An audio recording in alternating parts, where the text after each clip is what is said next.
الحمد للہ وکفا وسلام علی عبادہ الذین اصطفیٰ اما بعد۔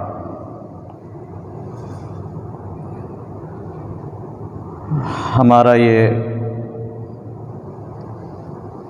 ہفتہ واری پروگرام جو علامات قیامت کے تعلق سے جاری تھا، شدید عذر کے بنا پر درمیان میں اس سلسلے کا انقطاع ہو گیا، لیکن بفضلہ تعالی پھر 3-4 مہینے کے بعد اللہ تعالیٰ نے ہمیں اس بات کی توفیق عطا فرمائی کہ اس کار خیر کا سلسلہ دوبارہ جاری کیا جائے۔ چنانچہ پھر علامات قیامت کے تعلق سے اس طویل انقطاع کے بعد یہ ہماری پہلی نشست ہے۔ انشاءاللہ چند ہی ہفتوں میں ہم اپنے اہم مقصد یعنی قیامت کی علامات کبریٰ، بڑی بڑی علامات کو ہم شروع کریں گے، جس کا بڑی بے صبری سے ہم سب کو انتظار ہے۔ تو بات کو طویل کیے بغیر ہم اپنے موضوع کی طرف اور اپنے مقصد کی طرف آتے ہیں۔ آج کے سبق میں ایک حدیث پڑھی جائے گی، بہت ہی اہم حدیث ہے، اس کو بہت توجہ سے ہم سب سماعت فرمائیں۔ ان عبد اللہ بن مسعود رضی اللہ تعالی عنہ قال لإنسان انک فی زمان کثیر فقہاؤہ قلیل قراؤہ تحفظ فی حدود القرآن وتضیع حروفہ قلیل من یسأل کثیر من یعطی یطیلون فیہ الصلاة ویقصرون الخطبہ یبدؤون فیہ اعمالہم قبل اہوائہم وسیاتی علی الناس زمان قلیل فقہاؤہ کثیر قراؤہ تحفظ حروف القرآن وتضیع حدودہ کثیر من یسأل قلیل من یعطی یطیلون فیہ الخطبہ ویقصرون الصلاة یبدؤون فیہ اہواءہم قبل اعمالہم۔ موطا امام مالک، صفحہ نمبر 379، امام بہقی شعب الایمان میں جلد نمبر 4 صفحہ نمبر 258، ابو عمرو الدانی رحمہ اللہ اپنی کتاب السنن الواردہ میں جلد نمبر 2 صفحہ نمبر 675۔ روایت کا ترجمہ یہ ہے، حضرت عبداللہ ابن مسعود رضی اللہ تعالی عنہ نے ایک آدمی سے کہا، انک فی زمان، کہ تم ایسے زمانے میں رہ رہے ہو، زندگی گزار رہے ہو، کثیر فقہاؤہ، جس میں فقہائے کرام، علماء کرام زیادہ پائے جاتے ہیں، قلیل قراؤہ، قرآن کریم کے قاری یہ کم ہیں، قاریوں کی تعداد کم ہے، فقہا کی تعداد، علماء کی تعداد زیادہ ہے۔ تحفظ فیہ حدود القرآن وتضیع حروفہ، اس زمانے میں قرآن کریم کے حدود، قرآن کریم کے احکام کی حفاظت کی جاتی ہے، ان کا خیال کیا جاتا ہے، وتضیع حروفہ، اور قرآن کے حروف کی طرف توجہ کم کی جاتی ہے۔ قلیل من یسأل، سوال کرنے والے، مانگنے والے کم ہیں، کثیر من یعطی، دینے والے زیادہ ہیں۔ یطیلون فیہ الصلاة، اس زمانے میں لوگ یعنی حضرات علماء نماز کو طویل کرتے ہیں، لمبی نماز پڑھاتے ہیں، ویقصرون الخطبہ، اور خطبہ، واعظ و نصیحت و بیان کو مختصر کرتے ہیں۔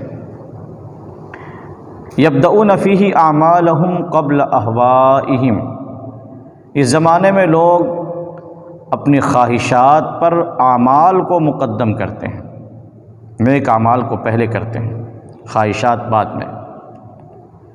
وسیاتی علی الناس زمان، اور ان قریب لوگوں پر ایک ایسا زمانہ آئے گا قلیل فقہاؤہ کثیر قراؤہ، کہ اس زمانے میں علماء فقہا یہ کم ہوں گے، قراء کی تعداد زیادہ ہوگی۔ تحفظ حروف القرآن، قرآن کے حروف کا خیال رکھا جائے گا۔ وتضيع حدودہ، قرآن کے احکامات اور اس کے حدود کو ضائع کیا جائے گا، اس کی طرف توجہ کم دی جائے گی۔ کثیر من یسأل، مانگنے والے زیادہ ہوں گے، قلیل من یعطی، دینے والے کم ہوں گے۔ یطیلون فیہ الخطبہ، خطبہ واعظ و نصیحت کو لمبی کریں گے، ویقصرون الصلاۃ، اور نماز کو مختصر کر دیں گے۔ یبدؤون فیہ اہواءہم قبل اعمالہم، اور اس زمانے میں لوگ اپنے اعمال سے پہلے خواہشات سے ابتدا کریں گے، یعنی خواہشات کو اپنے اعمال پر مقدم رکھیں گے، اعمال بعد میں، خواہشات پہلے۔ یہ حدیث پاک کا ایک سادہ سا ترجمہ تھا۔ اب آپ حضرات مختصر سی تشریح سنتے جائیں ہر جز کی۔ حضرت عبداللہ بن مسعود رضی اللہ تعالی عنہ نے اپنے زمانے کا مقابلہ بعد میں آنے والے زمانے سے کیا ہے۔ بنیادی طور پر ایک بات یاد رکھیں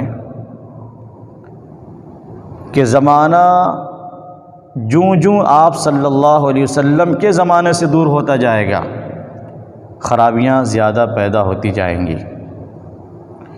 صحابہ کا زمانہ سب سے بہتر، اس کے بعد تابعین کا زمانہ، اس کے بعد تبع تابعین کا زمانہ، اس کے بعد دیگر اللہ کے نیک بندوں کا زمانہ، اور جو زمانہ دور ہوا، دنیا کے اندر گناہوں کو، اللہ کی نافرمانیوں کو زیادہ پنپنے کا، پھولنے اور پھلنے کا موقع ملا، فرقہ باطلہ کو خوب عروج اور ان کا رواج ہوا، ان کو بہت عروج ملا، یہاں تک کہ یہ اہل سنت والجماعت پر غالب آ گئے بعض موقعوں پر، جن کی ایک تفصیل ہے۔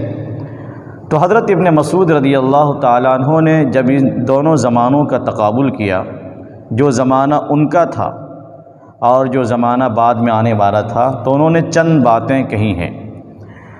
آج اس روایت کی روشنی میں اپنے زمانے کے احوال کو ہم سامنے رکھیں اور ذرا دیکھیں کہ یہ باتیں ہمارے زمانے میں واقعی پائی جا رہی یا نہیں۔ تو آئیے سب سے پہلے ہم یہ دیکھتے ہیں کہ حضرت ابن مسعود رضی اللہ تعالیٰ عنہ کے زمانے میں وہ کیا کیا خصوصیات تھیں جو اب قریباً ختم ہو گئی ہیں۔ پہلی خصوصیت، اِنَّکَ فِی زَمَانٍ کَثِیرٌ فُقَہَاؤُ قَلِیلٌ قُرَّاؤُ، کہ اے شخص تم ایسے زمانے میں زندگی گزار رہے ہو جس میں علماء کرام زیادہ ہیں، اور اس کے مقابلے میں فرمایا قلیل قراؤہ، قرآن کے قراء کم ہیں۔ پہلے دونوں میں فرق سمجھیے۔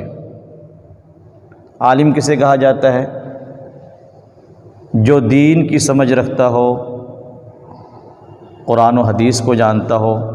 چونکہ یہاں فقیہ کا لفظ آیا تو فقیہ کہتے ہیں دین کے سمجھ رکھنے والے کو، دین کی سمجھ رکھنے والا تو فقیہ کہلاتا ہے۔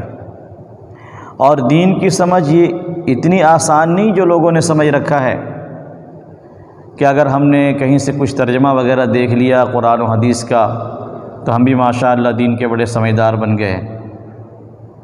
اللہ تعالیٰ اپنے خاص بندوں کو جب وہ اپنی زندگیوں کو قرآن و سنت کے پیچھے کھپاتے ہیں، اپنی صلاحیت اس کے لیے استعمال کرتے ہیں، اپنی صلاحیتوں کو، تو اللہ تعالیٰ اس کے بدلے میں، اس مجاہدے کے بدلے میں دین کی فہم، دین کی سمجھ کا راستہ ان کے لیے کھول دیتا ہے۔ اللہ کے پیغمبر نے ارشاد فرمایا من یرید اللہ بہ خیرا یفقہہ فی الدین، اللہ تعالیٰ جس کو دین کی سمجھ عطا، جس کے ساتھ خیر کا ارادہ کرتے ہیں، اسے دین کی سمجھ عطا فرماتے ہیں۔ تو یہ کہلاتے ہیں علماء اور فقہا، جو قرآن و حدیث کے معانی، ان کے تفاسیر، تشریح اور اس سے نکلنے والے مسائل پر گہری نظر رکھتے ہیں۔